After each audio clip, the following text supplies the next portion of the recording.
What's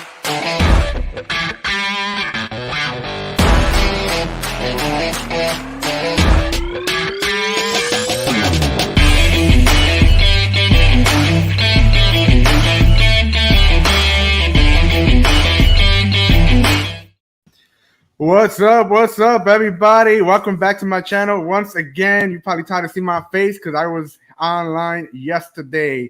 If you have not watched the live stream yesterday with Brandon and her husband, well, her husband didn't make it because he had things to do, but they paid off $137,000 in debt in 59 months with kids in the midst of all of this. So if you have not watched it, go ahead and watch it and hear their story and how encouraging and motivation it was for others and like myself. But today we have another special guest coming in, and we have Danielle. What's up, Danielle? Hey, what's up? Happy Sunday. How are you? Happy Sunday. I'm good. Just getting over a little I don't know what I had, a little bug. So my throat may be a little scratchy, but I'm doing a lot better. All right. I mean, you don't sound like you're any way, shape, or form that you sick. Your voice sounds normal, I guess. I mean, Yeah. it's the first time I hear your voice, so for me, it's normal. I'm holding my brother. Awesome. How was your Thanksgiving weekend or weekend? That's the week I got sick, Oh, man. that's the reason you got sick. Let's forget about that week. I'm Oh already man. Thanksgiving. Let's just forget about that week. And tell me, was that after you ate or before you ate? That was after I ate. We Uh-oh. celebrated our 1 year anniversary, and so we went to just quick. We went to Mexico City, and so the second day in Mexico City, I got sick. I recovered, and then when we came back to the U.S. on Thanksgiving Day, I got sick again, and yeah, it was just like urgent care, COVID test, flu test, blah blah Wow. blah, and yeah, it was just a mess. But apparently, there's like a little bug going around, Mhm. so. Got it. Well, the good thing is that you're safe and you're back to normal, I guess, right? Yeah, as well as I All can right. do right now. Yes, awesome. So, as we get into this topic of mindfulness and finance, what I like about what we're gonna talk about today, well, we're gonna talk about finance, which I do with other people, but this story is a little bit different because all the other people that I have had on my channel, they are already debt free. So they got to share their journey. Now, with you, it's a different journey in the sense that you and I are still currently in debt, Mhm. trying to get out of that journey. But the wonderful part, and which I want to hear the story, is that you racked up $42,000 in credit card, and you paid that off in how many months or how long? Now, that's the funny thing because in the debt free community, it's like, okay, when do you count your payoff time? Because Hmm. you have the date that you first acquired the debt. And especially with credit cards, probably didn't get all the credit cards at the same time. So it's like if you got this one in 2012, this one in 2000, but you've been paying a minimum Yeah. payment on it, it's like, when do you really count the day? So I count the day is when we start going hard, when we start Uh, putting those extra payments, mhm. because the majority of the debt came from funding a business venture with credit cards. And Mm. so when me and my husband, when we combined our finances and we combined of all of our stuff, when we were looking at it, we like credit card debt is hitting the hardest. Like we have mortgage debt, but Mhm.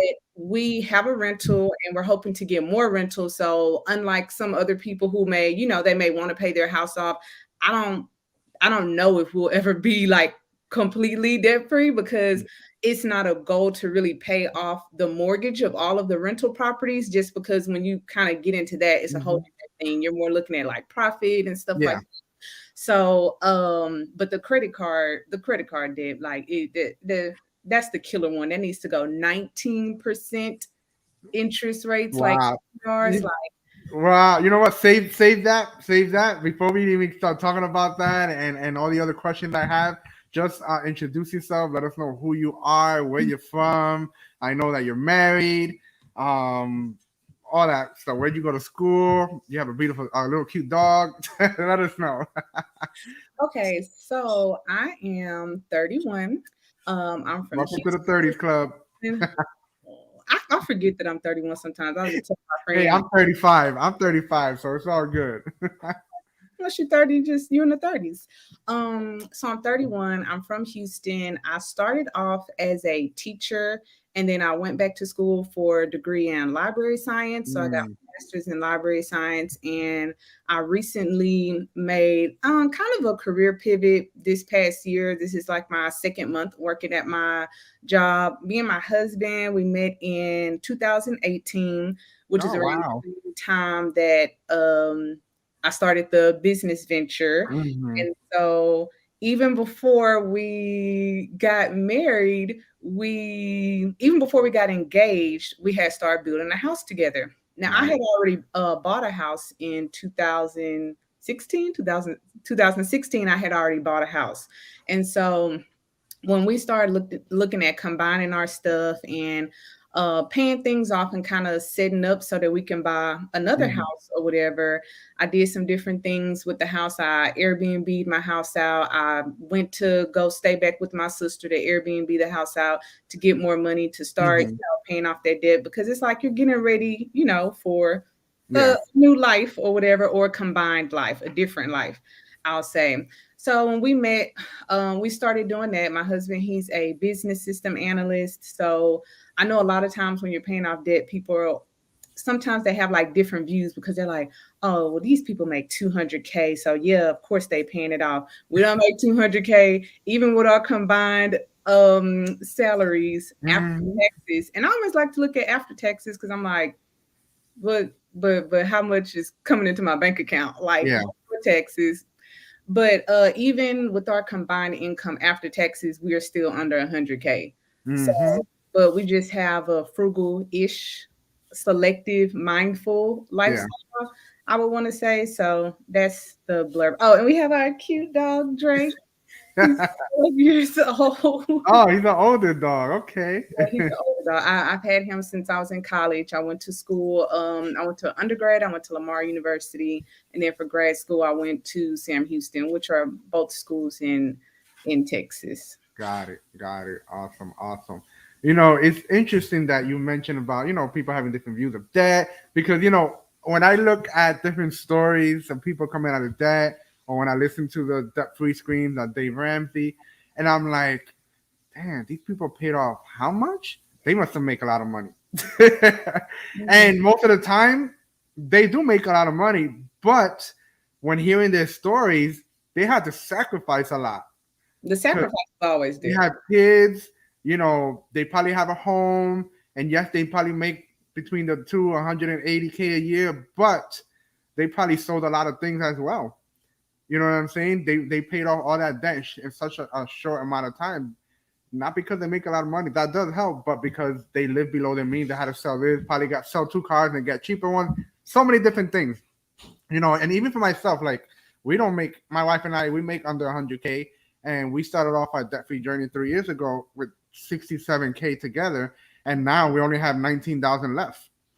And some people may say, "Oh, you must make a lot of money," and not really. You know what I'm saying? It's more of The living sac- below your means. Budgeting. I have a side hustle after my 9 to 5. I go do Uber and Lyft. I drive another 4 or 5 hours. You know what I'm saying? It's not easy, yeah. but we paid off 40 something over $40,000 in 2.5 years or three because we were smart. We had a plan. You know what Hmm. I'm saying? It's not always because a lot people make a lot of money.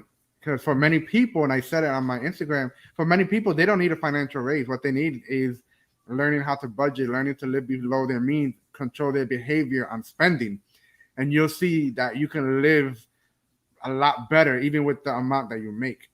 You know what I'm saying? So that is awesome. That is awesome. So um let's talk about going back to your credit card. Let's talk about your credit card, 42K. I'm like, damn, when I saw that on your post or whatever, I'm like, 42K, like I didn't even have that much. We both didn't have that much. We have other debt, I had other debt, student loans and cars. The cars were really the highest debt that we had. Hmm. And we paid off two cars in 2.5 years for 30K, which is a big deal for us. So talk to us about those credit cards, like, and you did mention business and maybe other stuff that you use it for, and what what what got you started on that journey? I'm like, we need to get rid of this credit card. We need to get rid of this debt. Period.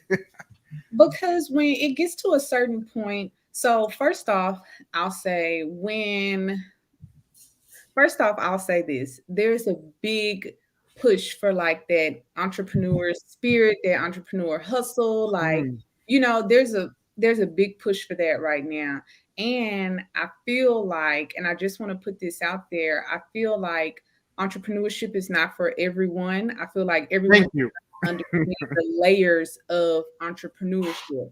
And I feel like if anybody wants to pursue that lane, then pursue it, but Hmm. please be mindful about how you pursue it.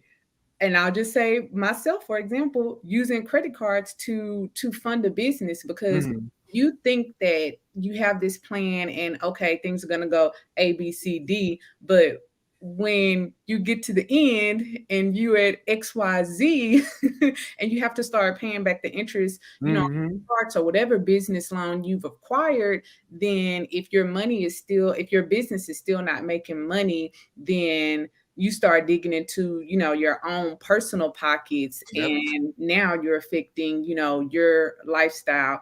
Entrepreneur life is hard.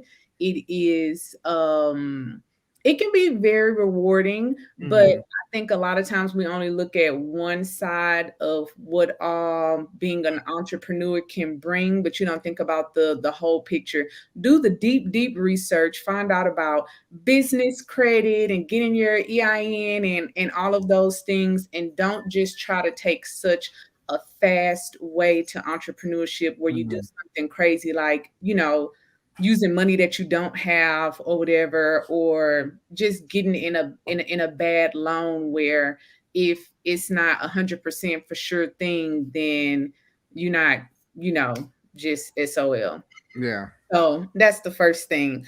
Another thing is I feel like before that, so that was the majority of where the credit card debt came from, was from the business venture. And it comes a certain time when you're just like, am I going to keep pouring into this? Am I going to keep pouring into this? Or am I just going to break clean? I knew he was going to start doing this. This is my dad. Stop it. It's all right. Hold on. Sorry. It's all good. I can't believe you doing this to me, Trey. And I'm just gonna let him sit up there. But other bad habits like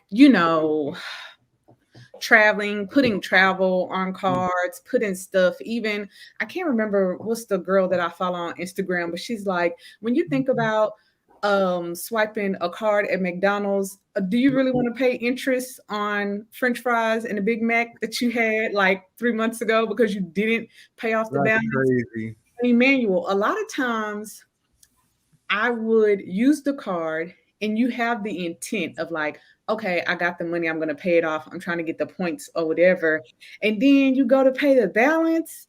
And then you're looking at the balance and you're like, well, that money just looked better in my checking account. Like maybe I just, I'm just, okay, I'll pay the balance off next week. And once you start that, you have, like you said, the behaviors, you have to know Hmm.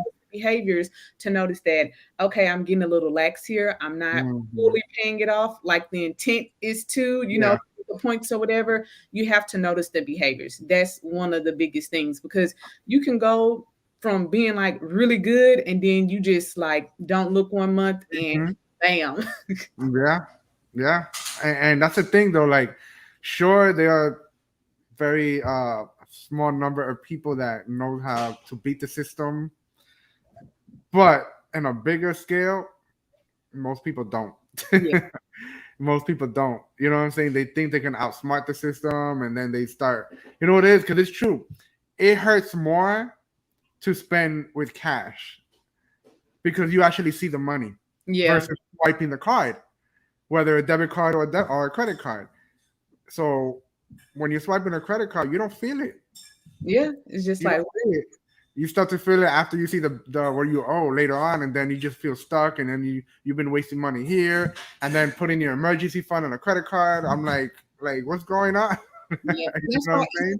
to do those. I don't know, how often you and your wife check in with money, but we do at least a minimum every month looking at those accounts. Yeah. Because if you don't check on it at least once every month, and you need to make sure that there's no mistakes or anything, because sometimes people double charge, and the light company. One time Yeah. I had an incident where the light company, they charged someone else's bill on my card, What? had the same name. So I guess it was Wow. someone who lived somewhere and they left without paying a light bill. And so they figured, oh, we found you. We're just gonna charge you. And I'm like, no, no, no, that's not me. I've never lived. Man, that's crazy. Yep. Yeah. So keeping a close eye on your finances, your accounts, especially if you're dealing with a card. Some people do money envelopes. I never really got into money envelopes because I'm also I don't want to say clumsy, but like I lose stuff. So That's me. I lose things too. I've been I don't lose money, but I lose like my keys, my wallet.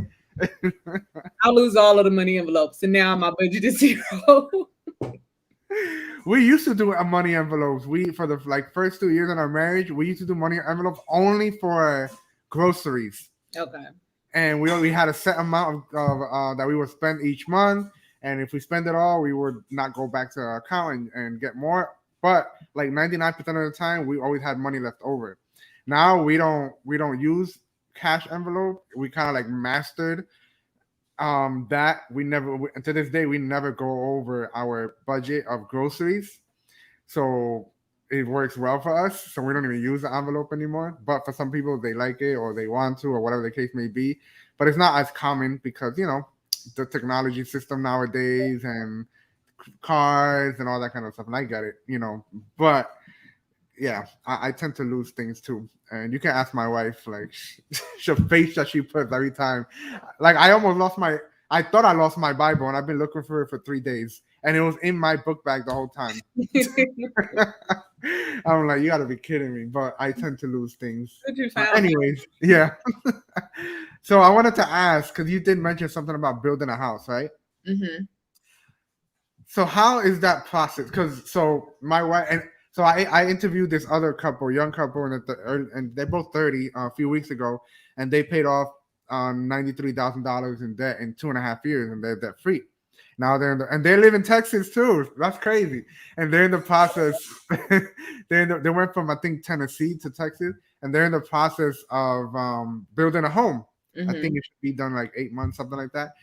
So my wife we had that conversation. Oh, would you want to, do you want to build a home instead of, you know, uh, buying? And I've always said I want to buy, but again, I don't know the process of building a home. I don't know if it's a lot cheaper. I don't know what's the pros and cons, which one is heavier and whatnot. I guess what to give me the information when it comes to building a home. Is it cheaper that way versus buying a home that's already built? Because you do have to find the land and this and that and all that.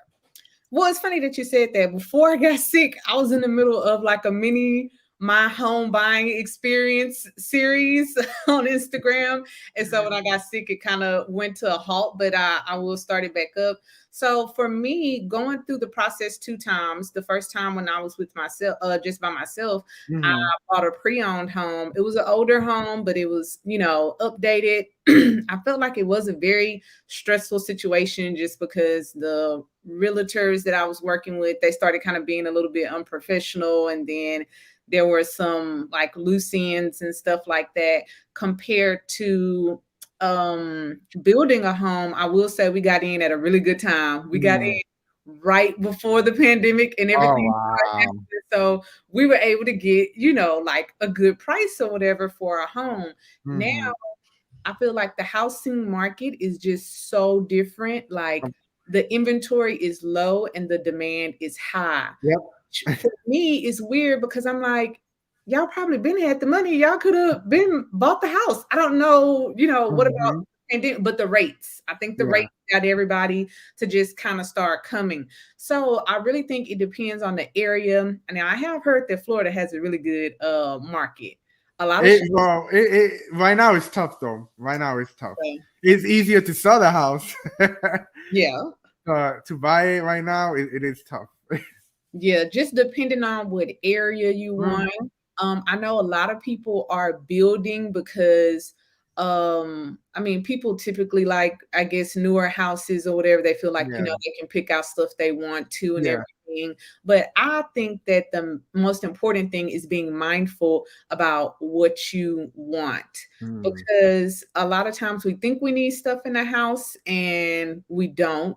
If you're building for the future or building for, a future family, then okay, you want to look at, school districts, the area, the amount of space that you may need. But sometimes we think Mhm. we need too much space. Like, if somebody buys like this huge house because they think they're going to be entertaining all the time and then they only entertain people 3 times out the year, it's Mhm. like you didn't need a big, living room. Maybe you needed, I don't know, a big upstairs room or something Yeah. for family time or something. You know what I'm saying? So it's just getting with a realtor, looking at what you want, what's available in the area, and staying within your budget. Even if they approve Mm.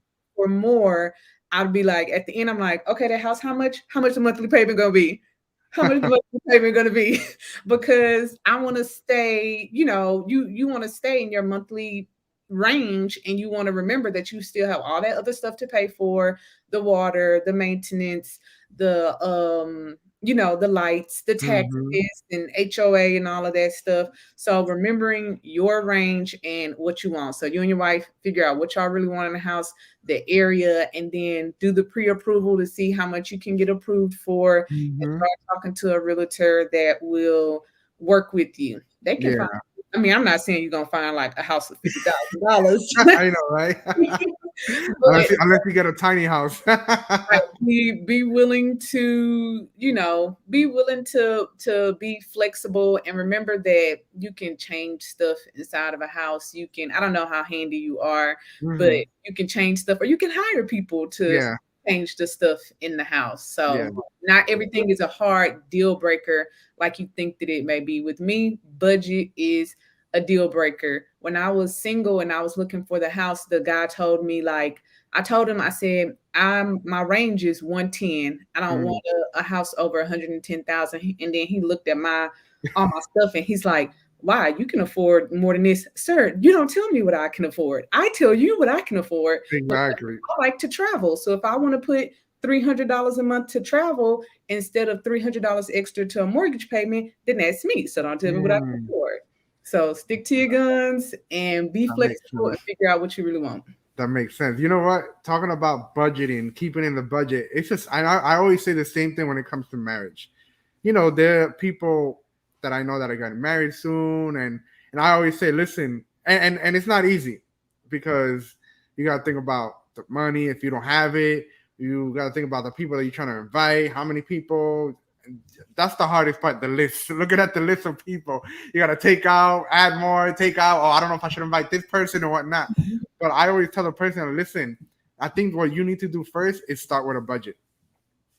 Because if you start thinking about the numbers of how many people you want, this and that, no, you need to start with a budget first, and then you work your way up. Yep.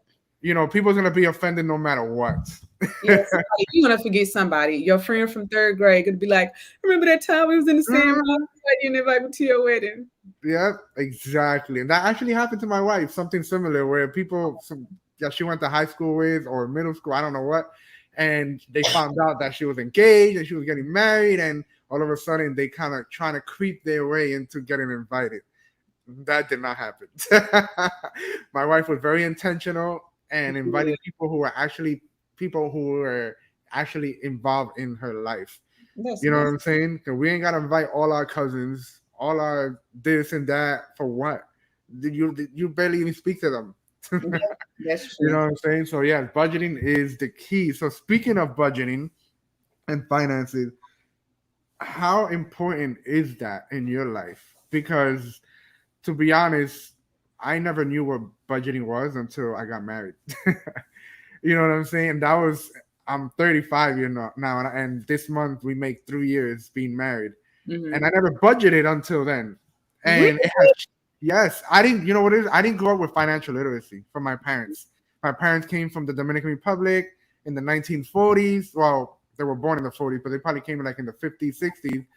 But poor country. My parents didn't have higher education. They were responsible. like I never met anybody more responsible than my parents financially. I lived in a house all my life in Jersey, and we lived like they were making 100K Mm.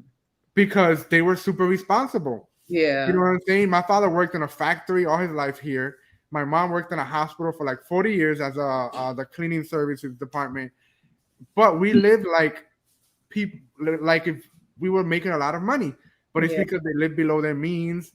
They weren't spending Intentional. money, like crazy.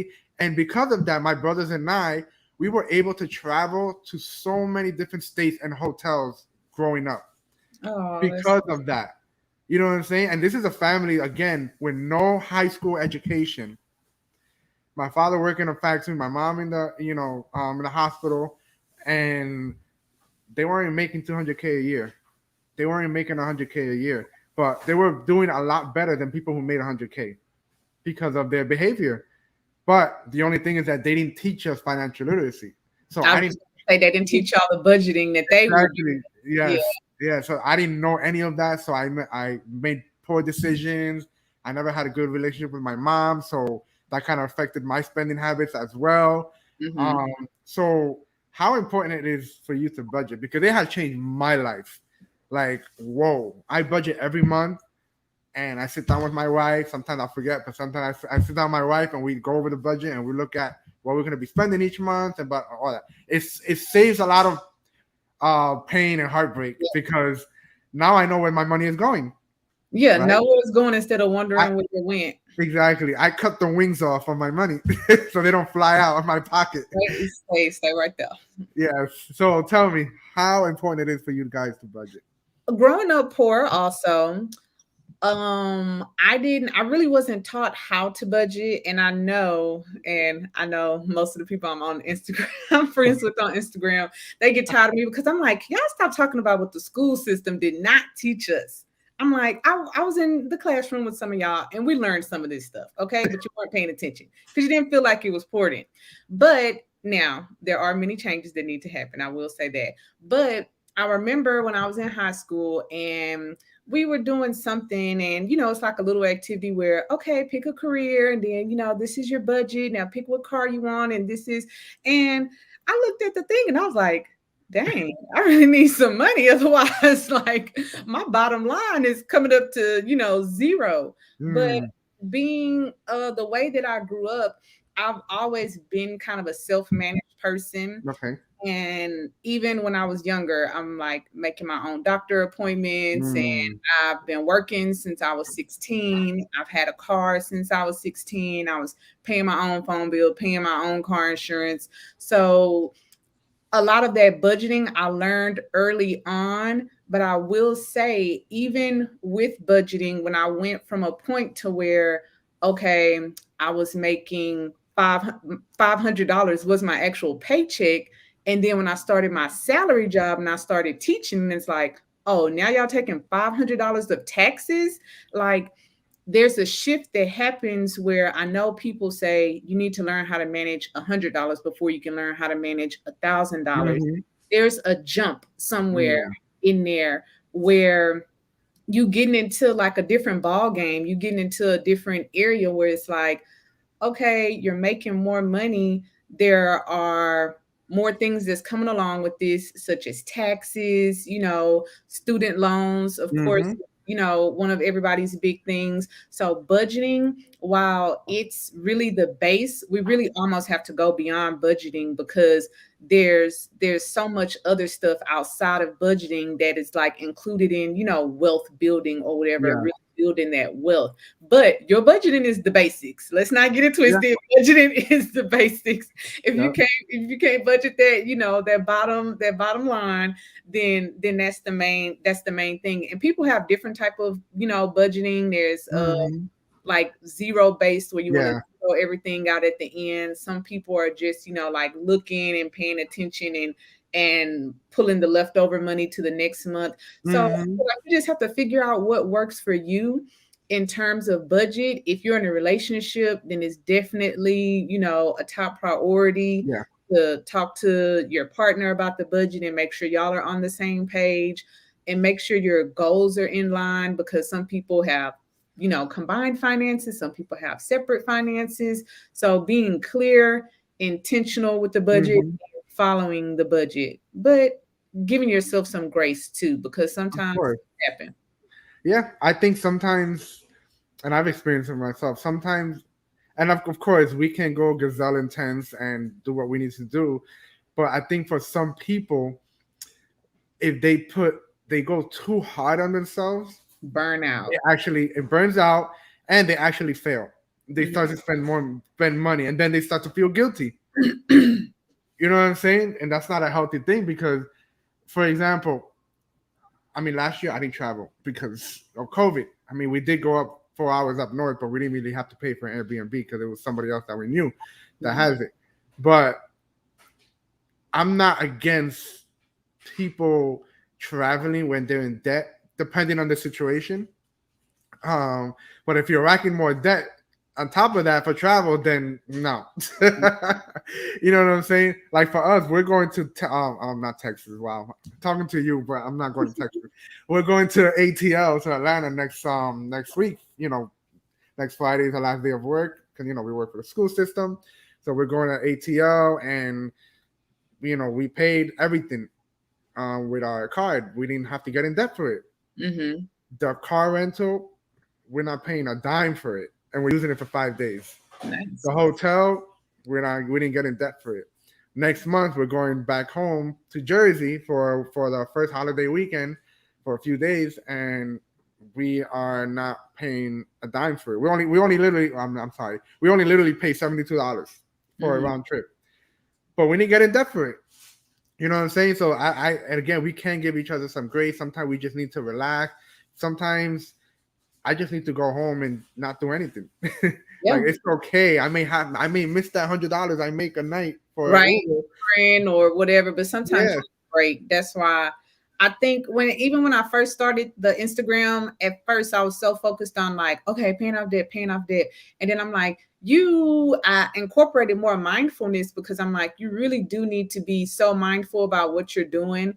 Because like you stated earlier, like in our case, we were focused on our credit card debt because that Hmm. was like the most crippling debt. Even after we finished credit card debt and I started talking to my husband, I'm like, okay, what do you want to tackle next? And he's like, well, we're not worried about the mortgage because we're going to try to get more properties. He's like, my car loan is basically 2%. Like, Oh that's wow. nothing. Yeah, that's nothing. My car is paid off. So we're Hmm. like, we need to get our savings, back built Hmm. up like that. And then maybe we start thinking about these student loans. Okay. So when you think about how much debt you have, what you want to pay off or what you're considering to be, I guess, debt free for yourself, it's like, how long is that going to span? Because if you're trying to get it down, like, I don't know, in 2 years or something, then maybe you can still travel. You'll just say, okay, we're not going to spend more than Hmm. $2,000 a year on travel. But if you got a 10-year timeline, then okay, maybe we're going to spend $5,000 a Yeah. year on travel because it's so far and you still have to like care for yourself and you still have to live life Of ultimately. course. So that's why, like, you're saying that y'all have debt left, but you're still traveling. You're not getting into more debt, and you're being mindful about the way that you're doing it. And Exactly. I think that's the best way to do it. Of course. And for us, our debt free journey, obviously we had a plan of okay when we want to be debt free. Um, and our debt free journey is not 10 years. It's literally 3 years and a few months, which Hmm. is, you know, nothing for, compared to maybe a lot of people. That is why we can, have some grace in here with travel, whatnot, and not worrying about, oh man, like I can't do anything. I can't even go out to eat. Like, no, says who? You just gotta be mindful. I just had to put that in there. You should, Yes, oh, you baby, want to you eat? better not go out to eat. I know, right? You start hearing his voice in your mind. You're like, go home, eat your rice and what is it, rice and beans or whatever. You know what I'm saying? And there's time to do that, especially if we're married, which is what I want to talk about right now. Like, I still believe that even in marriage, and of course, you don't have to spend money to go on a date. You Hmm. can be creative and do different things without necessarily spending money. doing a picnic, which I have not done so. My wife has been trying to get me to do that for the past 3 years. um, and other things. But like last night, we went out to eat to this Asian, Japanese restaurant, and it's cool. It was a little hangout date night, and that's it. Yeah. But now, if we're gonna start doing that every single time, that's not gonna be a problem. Because then, Yeah. by the end of the month, you notice how much money you racked up in eating out when you have all that food at home that you can be cooking. Yeah. You know what I'm saying? So, talking about marriage, and maybe let's talk about mindfulness, right? So you can tell us more about that. But when it comes to marriage between you and your husband, like how important is finance and being on the same page? Because we know that over 50% of marriages in America fail or issues because of money problems, Yeah. whether too much of it or too little. Financial infidelity. Because I've Yeah. heard, listen, Danielle, I heard some stories on the I Dave know. Ramsey call where one spouse spent like 20K on something and the other spouse did not know Yeah. and Like got in debt for it. like the whole thing about, oh, it's the holidays, buy your spouse a car for Christmas or whatever. Yeah. I was just like, Mhm. oh, So I'm like, dang. So talk to us how important that is for you guys to be in the same page as married couple, even before getting married. Like you got to be on the same page as you're preparing to enter that marriage life. mhm. Because if you want to go one way and he wants to go another way, that's not gonna look good. Yeah. The financial compatibility is very important. One of the ways that I knew we were stepping into something serious is when my boyfriend at the time, now husband, he's like, "Yeah, so, do you want to like share salaries and credit reports and W-2s?" And uh I'm like, and this is around the time that I had went on this business venture.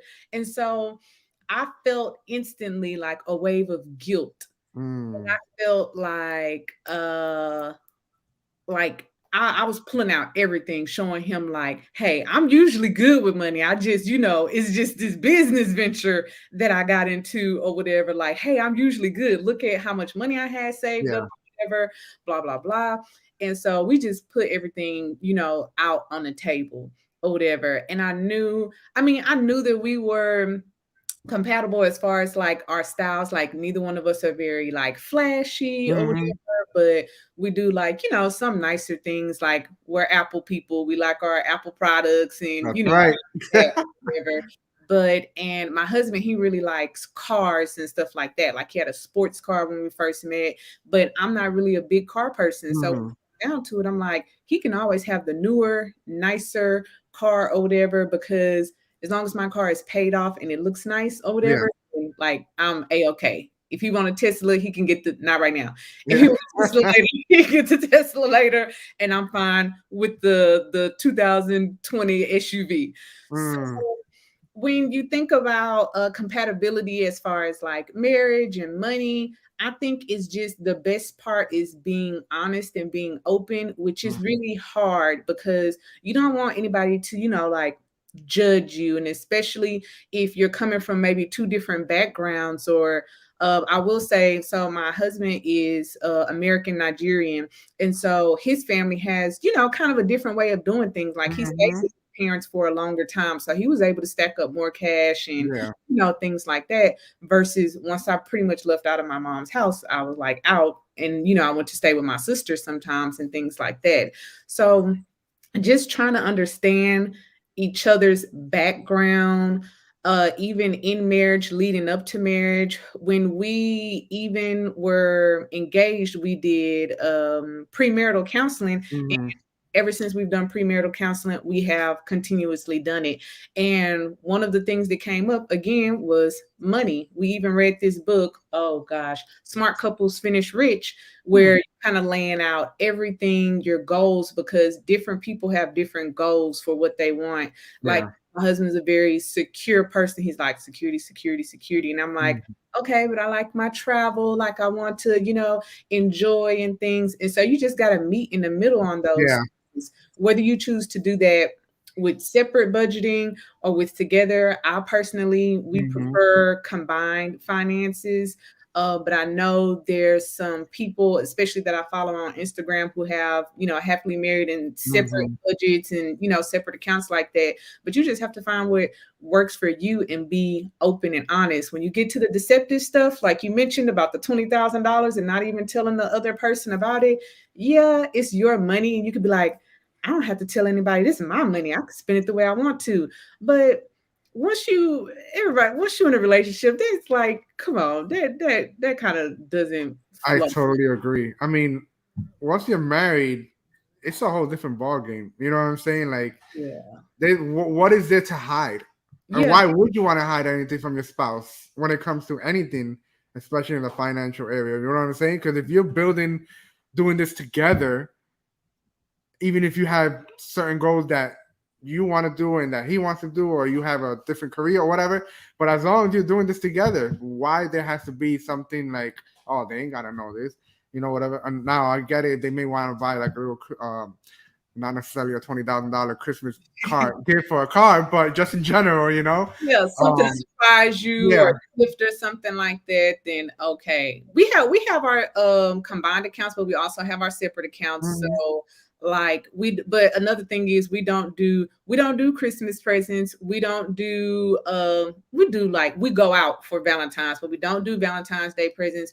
We do birthday presents. That's the one Mhm. that we've agreed on because there's, as you know, in marriage, there's times where you may hear your wife say, oh, I want something or that's nice, but it's not Christmas, it's not a birthday, there's not an event coming up, but you still might just get it for her because you just want to get it for her. So Exactly. yeah, so Exactly. Yeah. so instead of waiting around to the time or the designated gift giving day or whatever, it's like you have those times in between where you can still, buy them something or Hmm. whatever, it not show up on the main account. You still have your own account. For So sure. For sure. Yeah, it's the same thing with us. We're not against Christmas gifts, but for the past pretty much 3 years, ever since we got in the journey, we don't do Christmas gifts for each other. We don't do Christmas gifts for anybody. We probably did buy something small for like my mom or her mom, stuff like that, but not that serious. We don't really do Valentine's. I can care less for it. I'm not against it, but I can care less for Valentine's. Like, why do I have to wait for Valentine's to do something special and get her flowers or a big teddy bear or chocolate? Why do I have to wait February 14th to do that? right. It's all commercialism, and you know what I'm saying? That's just how they do things in America. Like, we don't need to. I can do it on a day that's not even close to a holiday, nothing special happening. Well, she's Just not even expecting it. exactly. You know what I'm saying? I think that's even more meaningful Mhm. than just doing it on a holiday. You know what I'm saying? Not that you can't, but it's just a different, way of doing things. And when it comes to Christmas gifts, listen, a lot of people right now we're in Christmas season. A lot of people buy Christmas gifts, and it takes them almost half a year to pay it off. All that debt. That's insane. I made a video which it will be coming out on the 20th, a pre-recorded video, and I talk about it's a challenge for people to start saving at least just a number, at least $100, January all the way to December, if you want to buy Christmas gifts, Yeah. because at least you already have a budget. And probably by the time you get there, you probably won't even need to spend all that money. Yeah. You know what I'm saying? But no, people don't think that. They just wait till December or November and Right. then, okay, let me spend all that money. I'm like, damn, do you really need to spend that? I bet you if you would have saved, I mean, don't banks have that thing like Christmas savings account or whatever the case may be? They have the different buckets and things Yeah. you can do. I mean, Capital One will let you create as many accounts as you want. I Okay. really don't know the limit. That's what we use. We have like at least 8 Capital One accounts because we have sinking funds. Okay. We put the money in there, and we have a gifts sinking fund. So Mm. we go into that gift sinking fund whenever birthdays. We have 10 nieces and nephews. That's So important. we have a set amount, and we're like, okay, this is set amount for that, but birthdays and all that stuff that comes out of the gift sinking fund. So Yeah, we're putting something aside every month for gifts, but it's fine because they're not going to get a gift over that amount unless it's like something special. definitely. Yeah, that's something I have to start thinking about, especially for next year, because every time, baby showers, weddings, this type of gift, or maybe somebody is like started a I don't know, some type of business and they want, support or whatever the case may be. And Yeah. yeah, we did a GoFundMe. One of my classmates was um he's a mailman and he was shot by like a supremacy group. They were trying to do like this thing to initiate people, and so they had to target someone. And he Okay. had a GoFundMe up, and I'm like, I talked to my husband. I'm like, hey, I'm gonna give to the GoFundMe from the gifts account. He's like, Yeah. okay, cool. Yeah, definitely. And I think it's better to have that sinking account because I have my budget, but then I hear, oh, I'm having this party or I'm having this baby shower, and I'm like, oh snap. I mean, it doesn't kill us because Mhm. it's not like I'm spending $500, right? But Right. it wasn't in the budget because we don't have a budget for gift giving because there are going to be times that we're going to be giving gifts for Yeah. whatever reason, so I have to think about that too when it comes to other type of sinking funds. So that's good. That's good. I'm gonna incorporate that for next year. Awesome, awesome. So talk to me about the whole word of mindfulness. Mindfulness is, I'm a very like busybody person. Like I'm a always on the go person, like always got my hands into something. I'm just like, you know how somebody's like, oh, I'm like a computer, I got 20 tabs open and one is Oh my God, music. that's me. Da, da, da.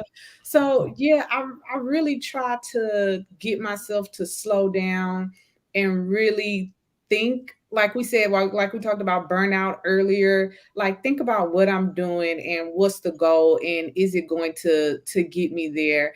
And it may seem silly even when you think about bringing mindfulness, like, into very basic things, is like your home or your daily schedule or something like that.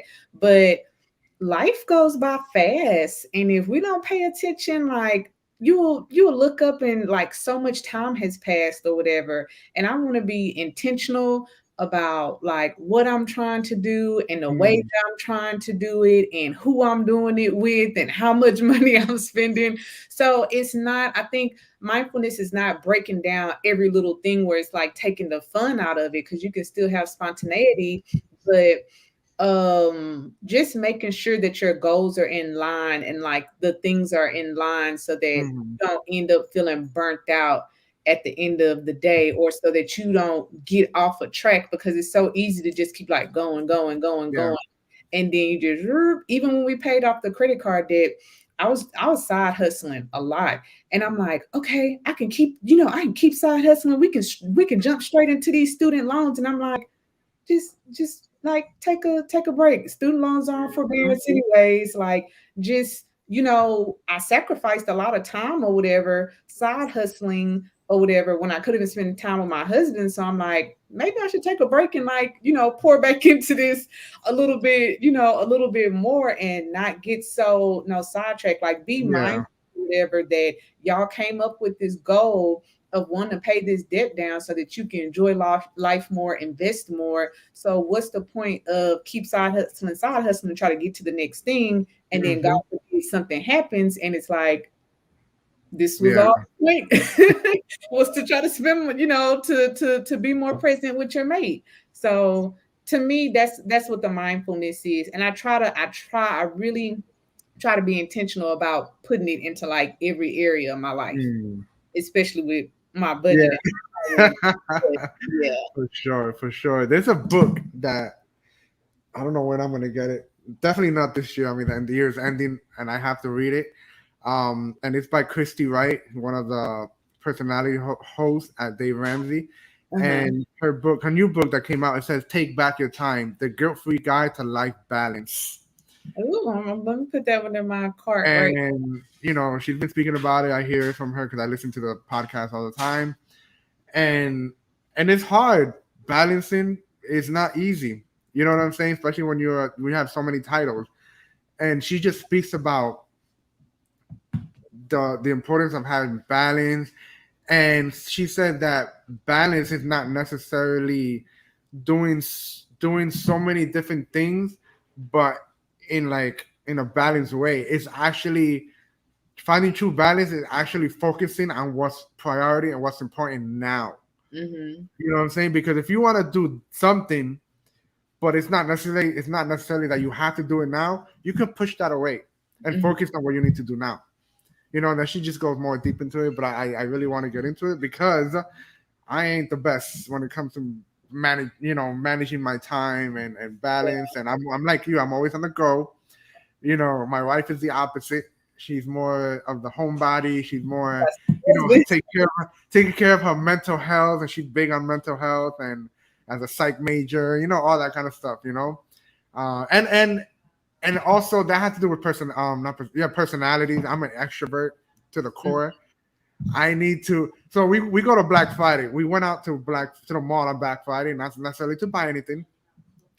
And I think she asked me while I was at the mall, like, why do you want to come to the mall, especially on a Black Friday? And I'm like, well, all this stuff stimulates me. Movements, action, entertainment, all that stuff, they stimulate me.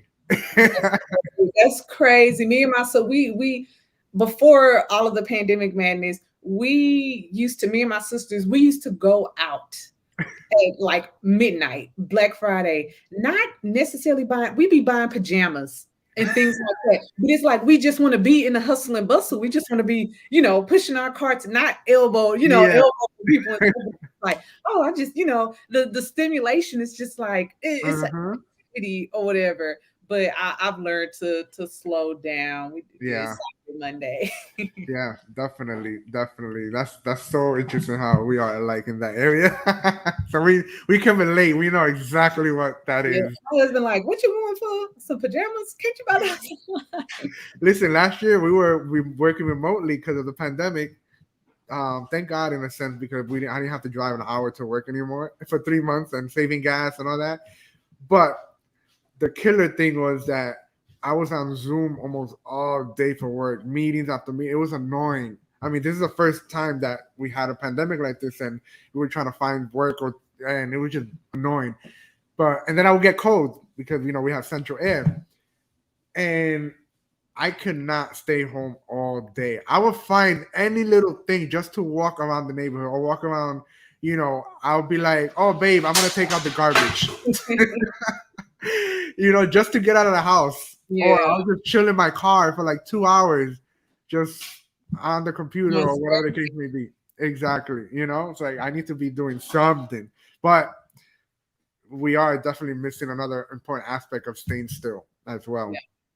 You know what I'm saying? So that's very interesting. Very interesting. It can be hard. You can feel like you're doing a good job, and then all of a sudden it can just be a season. I don't know if you've looked. I've been more intentional about like when I use my planner. So I use Commit 30 Planner, and I go back and I look, and I can almost see there are certain times in the year where it just gets really busy for me because a lot of events, it's like birthdays, is da da da da, compared to like some lower areas. Even if you go back and look at your Facebook memories, like there would always be this one time around the year where I'd be like, I just want to run away and go stay on the beach. And I'm like, why do I feel like this around the same time every I year? know, right?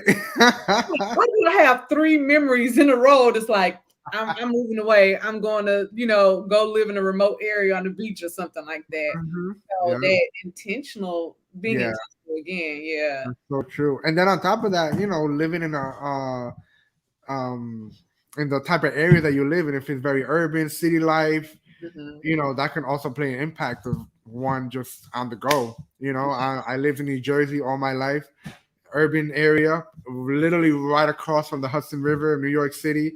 Listen, if you have you been to Times Square, New York? Yes. So you already know all the stuff that goes on, the entertainment, the dancers, this, that. Listen, I would go to church in New York City and I would not take the train I mean, I walk. I love walking. So I would not take the train. Even if it's 30 blocks, I would not take the train. I walk. Even if it's 10 degrees, I walk.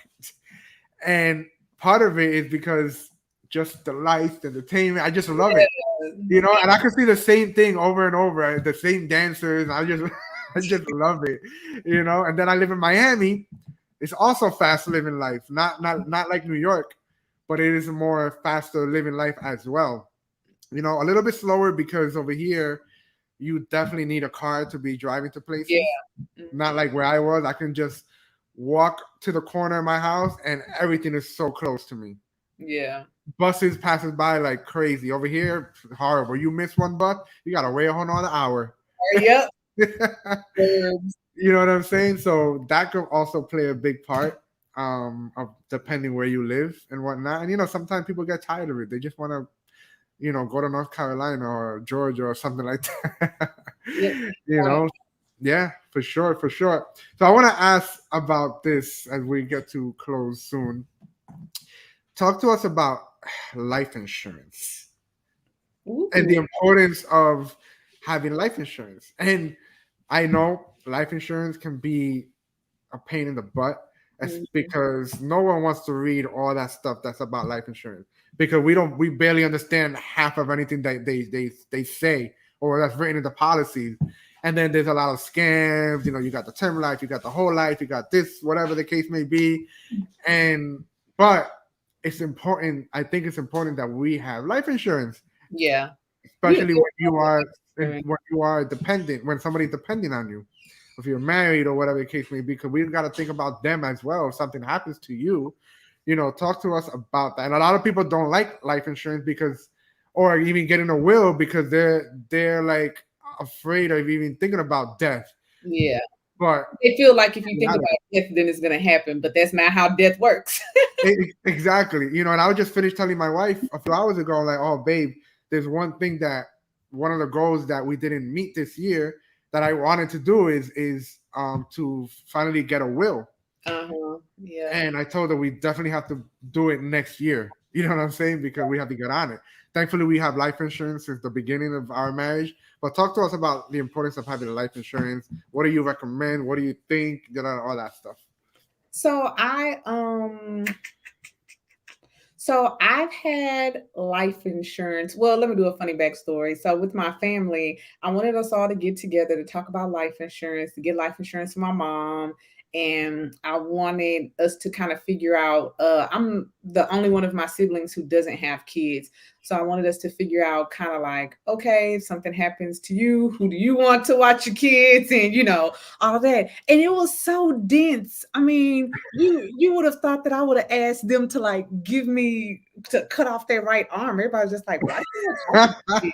This is kind of dark. Like, is something going on with you? Like, is there Yeah. something you need to tell us? And I'm like, no, y'all, we just need to talk about this. So I myself, I had life insurance once I started working because the school district offered it, the company offered it. Mm. Then I ended up having two different types of life insurances. I had term, which was offered through the school district, and then I ended up getting whole life insurance. But later on, as I did more research about whole life insurance and everything, it just wasn't sitting all the way right with me. And Yeah.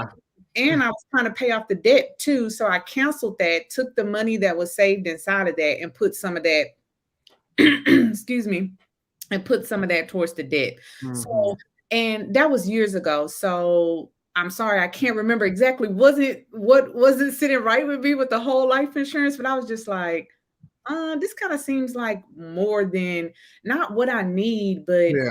it just kind of seemed like too, I don't want to say too much because I don't know if you can really have too much life insurance. Hmm. But when I was looking at how I would be able to get to it, how fast the money was growing, and how much I was paying a month for it, plus the Hmm. other life insurance that I had, and how much debt I had at the time, I'm like, do I really need? I mean, it's nice to set your family up if something happens, but I'm like, Yeah. I really need to be paying 80, $100 in life insurance a month or whatever for, So Yeah. I ended up canceling whole. Now we have I have life insurance. My husband has life insurance. And I want to talk about something that kind of fits into that is knowing the account information Mm. because you can have a lot of different accounts, especially mortgages, all of these different bank accounts. Make sure someone close to you, whether it's a spouse, whoever, make sure that they know how to access that information. Mm-hmm.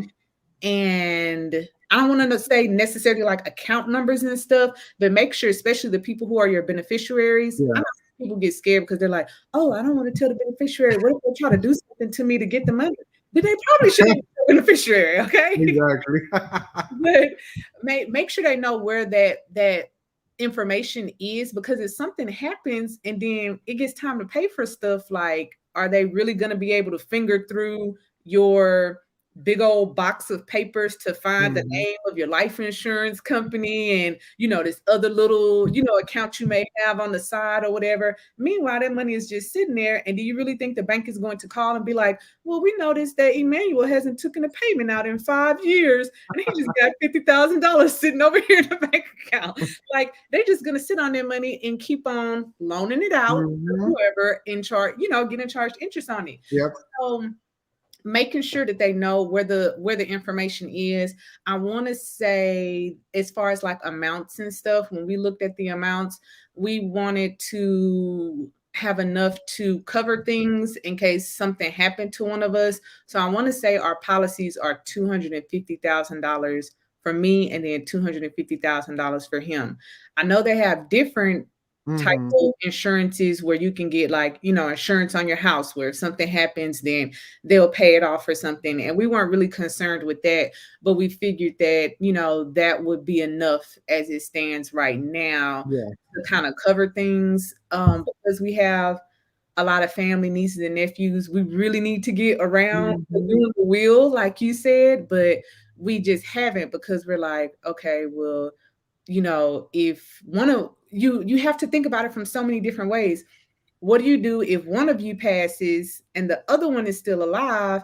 Then how do you want to do the money, versus if both of you pass and then you want to leave stuff to family Hmm. to kind of, even it out? Do you want to lock the accounts where your nieces and nephews Yeah. or your kids can't get the money until they're 18? Or Hmm. so you really need like a lawyer straight up to go through that stuff, because it can get very complex, even Yep. with and making sure that the y'all listed on the beneficiary. I'm like, hey, Mm. look, okay, I'm a beneficiary on that. Okay, my beneficiary, you my beneficiary on this one. So it's important. We need that life insurance. A lot of people now that I follow in the debt free community, they have like 529s for their kids, and they're Yeah. also having Hmm. life insurance policy for their kids that is also kind of like a savings account. And since I don't have kids, like, I have Hmm. really dived into that to really see like what it's all about. But I mean, it sounds like they're doing some great stuff, because they're like, our kid gonna be set up by the time they're I 18. And know, right? so I'm just like, okay, if that happened, then I'll start looking into that. But we all need life insurance. We still need to get my mom life insurance. My Mm. dad covered, but my mom is just a different situation where we need to get on it. We need Yeah. to be on it. That's the last thing that you want. And just having that coverage. I mean, you don't want to profit off of a loved one's death, but you do want to be have an ease of mind. Like, the last thing you want when someone passes is to, have to try to scrape up money to like pay for the stuff or pay for the funeral. So yeah, you got to. You just Yeah. have. Yeah. Definitely. Definitely. So I'm gonna save this last question. Hot topic, controversial, especially during the pandemic. Uh, let's talk about crypto. Well, let me share what I have to say about it first, and no judgment on you, whatever you believe and whatever the case may be. And I don't know all the ins and outs of all of this, but as of now, I'm not necessarily for it. Mhm. Um, for me, I think it's more of like a lottery. You know what I'm saying? There's really no safety net behind all of that. Now I don't know what's gonna happen in the near future because there is a lot of talks of, how Dave Ramsey will say cash is king. There's a Hmm. lot of people that goes against that. Oh, that's gonna go away. Cash is gonna go away.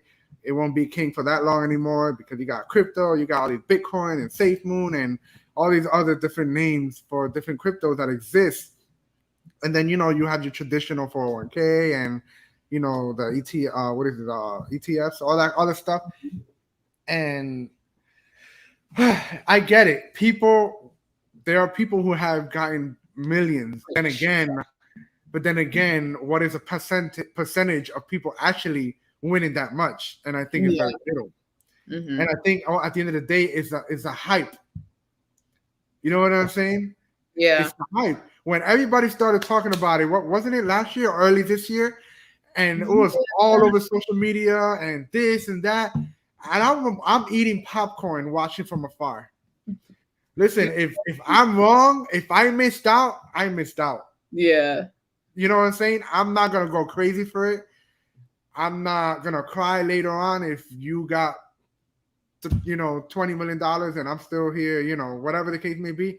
At the end of the day, I missed it. Yeah. But I don't know. I'm not for it. I'm not against it in the sense that I don't think that I'm not saying nobody should ever put anything towards it, Hmm. but I don't think it will be my main investments will go to stuff like that. So, Yeah. what is your view on the whole crypto and where the world is going? Well, that's funny because my friend, she literally texted me and she's like, um, shout out to my friends, by the way, because my friends, they are so funny. Like in real life, I hardly talk about like my Instagram page or anything. And we could just be somewhere. My friends are like, yeah, my friend got a finance page. And I'm like, why you doing this? So she's like, so when are you gonna tell us about these NFTs or whatever, Oh boy, NTS? And I'm like, girl, you're gonna have to go to YouTube University because I don't know for anything. real. I am an index fund girl. Like I'm going to invest in my index funds, let them sit there, marinate, and do what they do. Hmm. I'm When I was talking to my husband, he was like, he does dibble and dabble in it. So we, like I told you, we have our own separate accounts. So we'll do, some different investing and stuff or whatever. And sometimes he'll do it, but he's not like putting thousands into it like Yeah. that. Like he may want to, experiment like with the GameStop thing and all of that. Oh yeah. But it's not a main vehicle for us. And I'll just say number one, I don't understand it. And I don't want to say I don't have a desire to understand it, but I know things are always going to be changing, like Uber, Hmm. Airbnb, like how they don't own any cars, they don't own any property, but they're taking over. And I'm just like, I'm just gonna chill with my index funds. It's Yeah. proven the S&P, like S&P 500 is proven Hmm. it's going up or whatever. I'm like, and we want to focus more on real estate, really, or whatever, ultimately. So I'm not really a gambler. I'm not really a lottery person. I have a $20 budget a month because if the Mega Millions gets high, then I'm putting my $3 ticket in for the Mega Millions. But once the $20 is up, then that's it. And sometimes I'll look in my account and I didn't even spend the $20 just because, like, if it's not on the news or something real big. So I Hmm. like getting the hype a little bit, with the stuff like that. But I don't see like myself pouring thousands into it and gambling the money. Maybe if I had more income and I had more money available to me to play around with my money like Yeah. that, I would. But right now, I don't feel like I have the coins to be playing around with my money like that. Like, I don't know. Maybe if I got in way back in the day when Bitcoin was $5 and I would have just forgot about it Hmm. and let it sit there, then I'd be like, yes, oh my gosh. But I really couldn't even speak to like the process or how it works because it would just be something that I literally just bought and sat there and I just got lucky enough that I didn't sell it when it was, get scared and sell it when it was Yeah. low. For And I sure. just kind of kept it. So as far as me, I'm index funds, crypto, maybe in the future, who knows if I have more money to play with, but not right now. For sure. For sure. Hey, Not right now. listen, one thing I learned, and this not just with finances, but just in general, because America, there's always the next big thing that comes out, especially with phones. Something. I learned that when something new comes out, I do not hop on it right away, even if it's good or not, because people be hyping things too much, and especially that when people hype things up, more people come and join the bandwagon, and they don't even know what the heck they're doing. Yeah. Because I can guarantee you that most people that invested in Bitcoin when earlier this year when it was going wild on social media, half of those people had no clue what how that really works. They So just saw other people making money or hearing on the news that this guy invested in Bitcoin 10 years ago and now he made this amount or whatever the case may be. Like, I just learned that to wait before you even do something because you don't know. You know what I'm saying? You don't know what's behind all of that.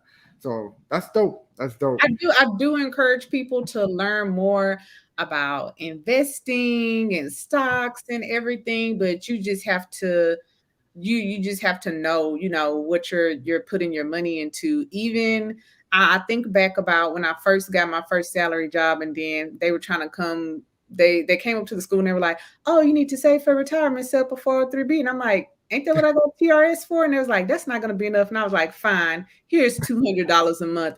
I didn't even know what I was investing in. I mean, and that's one of those things where it's kind of like you set it and forget it. So it's Yeah. okay because it's growing and you're essentially paying those people, to manage Hmm. that money. But I think about now, I'm like, if I would have looked into that and really have been smart, I had low cost back then, like Mm. low to the flow or whatever. I'm like, I could have been putting a lot more money in and I could have a lot more, in retirement right now. So even it just researching and really finding out like where you are putting your money and what is Yeah. being invested in, because sometimes even when you pay the people to automatically do it for you, it's like, okay, and what are y'all investing it in? I know a lot of people manage their own retirement accounts and stuff now. So Yeah. For sure. For sure. this knowledge is everywhere. Hmm. Through great channels like yours, YouTube University, Hmm. Google. Like, there's too much information out there. Yes, the school did not teach you, but you have Nope. Google and you have everything you need now and the books and everything. And it may take you a little bit longer Hmm. to get there, but it's never too late to start. Exactly. Trust Really. me. Everything I know about finances, not one bit I learned in school. Not one bit. Everything was all online. Dave Ramsey, other people's channels, experiences, but not one bit on the school, which is sad. Which is sad because they're not going to teach you that. You know what I'm saying? Because You when you graduate, have to pose this question to you because I'm a kind of still educator, ex-educator. When people say that, I'm like, could we even think about like if they started teaching finances in school? Like, think about all the different ways. Like, what if you had kids and your kids are going to school and then your kids are like, yeah, we're learning about crypto, but you're against crypto. Then it's like, take this out of the curriculum. Take this. I don't want my kids playing around with the crypto. I don't want my kids, so it's finance is so broad. Mhm. Like, I believe we can create a baseline, you know, curriculum Yeah. where like you learn the basics and some more above the basics. But just like with tax law changes or whatever. So if I learn how to do taxes, in school and Mhm. whatever, and then they change all the rules, it's like, well, so I think like you said, just all the information is out there. And then if you have kids or whatever, teaching your kids what just how you said Yeah. your parents, they made a lot out of what they had, but they didn't necessarily, tell you guys about how they were Mhm. doing that. Maybe they thought that you guys were watching and that you were just taking heed, Mhm. like getting that information in. But like having conversation with kids about money too, because I have a goddaughter and I was even telling her, I'm like, you want to spend your money on what? Having those For sure. conversations with For kids, sure. Yeah. experiences over items, or Mhm. whatever you want to instill in your kids, or whatever you want to teach them, so that we can just really get this knowledge up about money.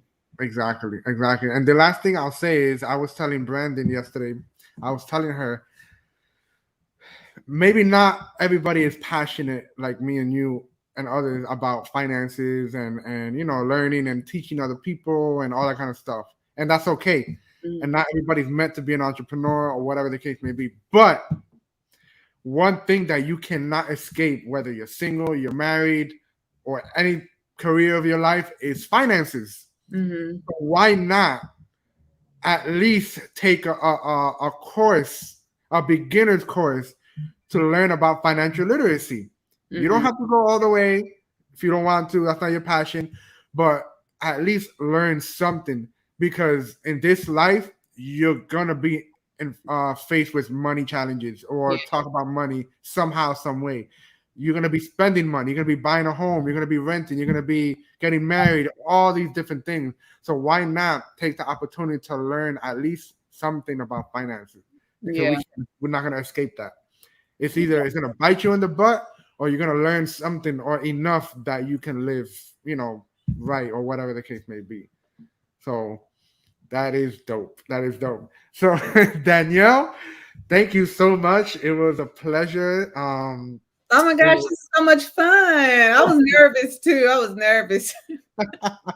Ain't gotta be nervous. You're good. You're good. But it was definitely a great conversation. Hearing a little bit of your story with the whole $42,000, because that hurts. Just it's not, that Oh, wasn't my it debt. hurt. Oh, it hurt. When I even think about it, when I look at it, I was like, Yes. girl, what are you doing? For sure, for sure. And thank you for sharing a little bit about your marriage and how you guys do things. And then whenever I don't have kids either, so whenever we have children, we can, I know it's scary. It's scary, but I'm kind of ready to have a child already. So, Oh, but I'm nervous about it at the same time. But yes, when we have our children, we can train them up and, teach them what we didn't get from our parents, and then who knows, whatever they're gonna probably learn even more than us because of technology or whatever else is gonna be out there in the world, you right. know. So, but it's our duty as future parents to educate our kids, and then when they're off on their own, they make their own decision, but they cannot say, "Daddy and mommy didn't tell me about this." That's the hardest part, having to watch. I have a younger sibling, and so just anybody younger that you're giving advice to and having to watch people like go through the same thing that you Mhm. did. And it's like you're telling them and you're telling them, but we just hope that, like you said, passing the knowledge Yeah. down, that, they'll take heed, they'll listen, or they'll try to incorporate some of the things that we've talked about. And then we can say, okay, well, we've done all that we can. Mhm. Yeah, for sure, for sure. So, where can we find you? I don't have a YouTube channel. Not really heavy on Twitter. Twitter's mainly I don't used use Twitter no more. I deleted the app. Twitter's mainly used for work. So I'm mainly just on Instagram, Danny on a dime. That's one N, Danny. Yeah, I'm just on there, and I post about mindfulness. I'm gonna pick back up on my home buying series. I cover different topics, really whatever. I don't really have a quote or anything. Mhm. I'm just like mindfulness and money, and I'm just giving my opinions, telling my experiences. Somebody really ticked me off the other day because they were like, I'm not taking finance advice from somebody off Instagram. All I said was, do not use credit cards to furnish your home. And they're like, I'm not, okay, fine then. Go use the credit cards to furnish your home. I hope you pay that balance off at the end of the month. But yeah, you can just catch me on Instagram, being crazy in my stories. So that's where I'm at. Instagram, Danny on a dime. For sure, for sure. I'll be posting that in the description box of my channel for anybody that wants to check you out. I'm definitely gonna keep reading more of your posts, especially in the home buying, and because I don't know anything about that, and I know in the future we do want to buy a home, or build a home because my wife is on that, you know. So, but yeah, for sure, keep doing your thing, educating others, and do not back down.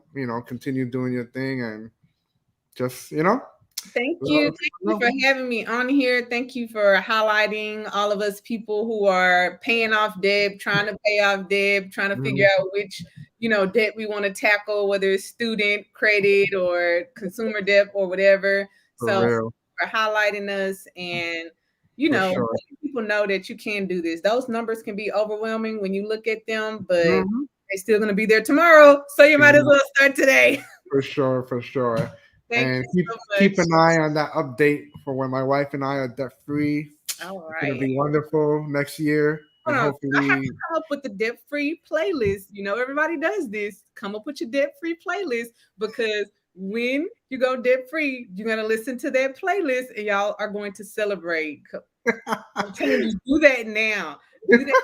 Come up with your debt-free playlist. Or sometimes I would even use it as like motivation when I was Ubering or when I was door dashing or something. I'll be riding the car. It's like 11 o'clock at night. I'm like, a milli, a milli. Okay. Come up with that debt-free playlist. for sure, for sure. And then, God willing, you probably will be seeing my wife and I at the Dave Ramsey studio doing a debt free scream because that's what we want to do too. So, Cool. yeah, Okay, cool. that's I'm being what on I the do. lookout for that.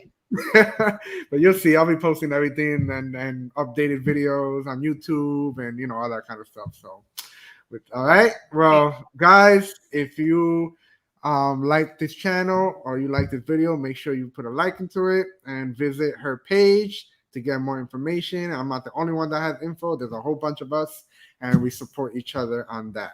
So until next time, and I'll see some of you guys at 8 o'clock for another live stream on a whole different topic, completely different from money. So I'll see you.